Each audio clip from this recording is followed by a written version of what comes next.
చూడండి, బిజినెస్ స్టాటిస్టిక్స్లో arithmetic mean, indirect method కూడా ఎగ్జామ్లో అడగొచ్చండి. ఇక్కడ మనం చూస్తున్నాం కంటిన్యూస్ సిరీస్ అనమాట. క్లాస్ ఇంటర్వెల్ 25 ఉంది, అంటే లోయర్ లిమిట్ అప్పర్ లిమిట్కి డిఫరెన్స్ 25 ఉందన్నమాట. ఇండైరెక్ట్ మెథడ్లో ఫార్ములా వచ్చేసి మనకి X bar is equal A plus sigma FDX by N. చూడండి, ఇలా టేబుల్ తయారు చేసుకోవాలి. మనం మిడ్ వాల్యూస్ తీయాలి. మిడ్ వాల్యూ అంటే lower limit plus upper limit by 2, 0 plus 25/2, 25 plus 50/2 అలా చేయాలి. తర్వాత మిడ్ వాల్యూస్లోంచి ఒక నెంబర్ ఎజ్యూమ్ చేసుకోవాలి. నేను ఇది ఎజ్యూమ్ చేసుకున్నాను. dx is equal m minus A, 12.5 minus 87.5 అలా చేసుకుంటూ వచ్చానండి.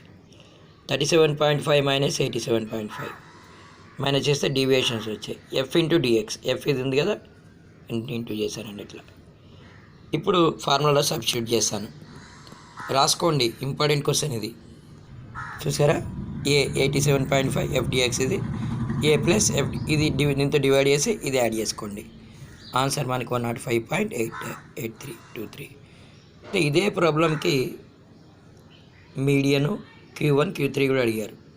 ఇప్పుడు మనం లెక్క ఇలా టేబుల్ తయారు చేసుకొని CF తీయాలి. క్యూములేటివ్ ఫ్రీక్వెన్సీ 40 ప్లస్ 60 100 ఇలా చేయాలి. చేసిన తర్వాత మీకు ఫార్ములా వచ్చేసి median L plus n/2 minus AF into C.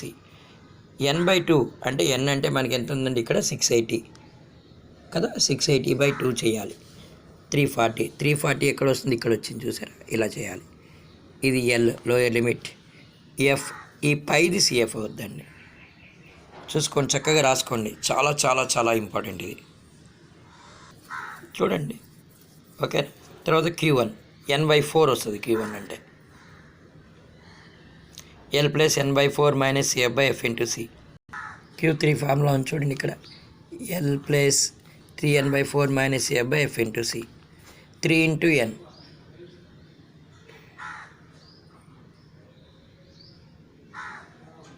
ఇప్పుడు మనకి Q1 Q3 తర్వాత మీడియన్ ఉన్న తర్వాత ఫార్ములాలో మనం సబ్స్టిట్యూట్ చేసుకోవాలండి. Quartile deviation is equal Q3 minus Q1/2. Coefficient of quartile deviation is equal Q3 minus Q1/Q3 plus Q1. తర్వాత బౌలీ స్క్వీనెస్ అని ఉంటుందండి. బౌలీ స్క్వీనెస్ ఏంటంటే మనకి Q3 plus Q1 minus 2 into median by Q3 minus Q1. ఏమండి, మీ అందరికీ మోడ్ గురించి కూడా చెప్తున్నానండి. మోడ్ కూడా చాలాసార్లు ఎగ్జామ్లో వచ్చింది కదా, జాగ్రత్త చేసుకోవాలి. మోడ్ కూడా హైయెస్ట్ నెంబర్ ఏదో దాని F అనాలి, దాని పైది F1, కిందది F2. ఇది మోడ్ అండి, మోడ్ ఫార్ములా ఇది. L ప్లస్ మోడ్ ఫార్ములా ఏంటి బాబు, L plus Δ1 by Δ1 plus Δ2 into C అనొచ్చు, I అనొచ్చు అనమాట. ఏమో హైయెస్ట్ నెంబర్ని మనం గుర్తుపట్టాలి. ఈరోజు క్లాస్లో నువ్వు చక్కగా ఒక లెక్కకి మీను, మీడియను, Q1 Q3 క్వార్టైల్ డీవియేషన్ కూడా నేర్చుకోమ్మా. ఇక్కడ క్వార్టైల్ డీవియేషన్ అని చెప్పి ఉంటుందమ్మా, అది మనకి ఎగ్జామ్లో చాలాసార్లు వచ్చే అవకాశం అనేది ఉంది. Q1 ఫార్ములా చూసావా, L ప్లస్ n/4 నిన్న చేసినట్టున్నావు నువ్వు, మైనస్ CF/F ఇంటూ C. మళ్ళీ ఏ బాబు, L plus CF/F into C. Q3 formula ఏ బాబు, L plus 3n/4 minus CF/F into C. అయితే ఈరోజు నీకు క్వార్టైల్ డీవియేషన్ అని చెప్పి చెప్తున్నాను బాబు. ఈ క్వార్టైల్ డీవియేషన్ ఫార్ములా వచ్చేసి నాతో చెప్పు బాబు. Quartile deviation is equal Q3 minus Q1/2. అంటే Q3 మనం క్యాలిక్యులేట్ చేసాం కదా, అది.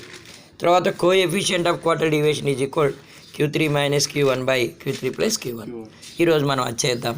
తర్వాత ఇది ఒక ప్రీవియస్ క్వశ్చన్ పేపర్ బాబు, ఇది కూడా నువ్వు ఆన్సర్ చేయాల్సి ఉంటుంది. ఓకేనా? Wish you all the best my dear students. Define statistics, explain the scope and limitations. ఎందుకంటే మనకి ఇప్పుడు ఎగ్జామ్ దగ్గరికి వచ్చాయి కదండి, కంపల్సరీ నేర్చుకోండి. I wish you all the best. Calculate quartile deviation అడిగేసాడు అప్పుడే, ఎందుకు అడగడండి బాబు, ఇంపార్టెంట్ అది. Compute median quartiles from the following data. చూసావా, అది ఇచ్చా ఇక్కడ 0 to 10, 10 to 20. ఇప్పుడు ఆ లెక్క చేయాలి, నాకు చేసి చూపించాలి నువ్వు. అలాగే ర్యాంక్ కోరిలేషన్లో R1 ఉంది, R2 ఉంది.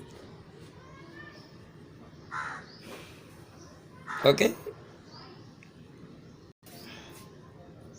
ఏం బాబు నిన్న క్లాస్కి రాలేదు? రెగ్యులర్గా రండి అమ్మా క్లాస్కి, ఎగ్జామ్ దగ్గరికి వచ్చాయి కదా. అచ్చా అచ్చా అచ్చా హాస్పిటల్కి వెళ్ళావా? సరే నాయన, జాగ్రత్తగా ఉండు నాయన. Wish you all the best అమ్మా.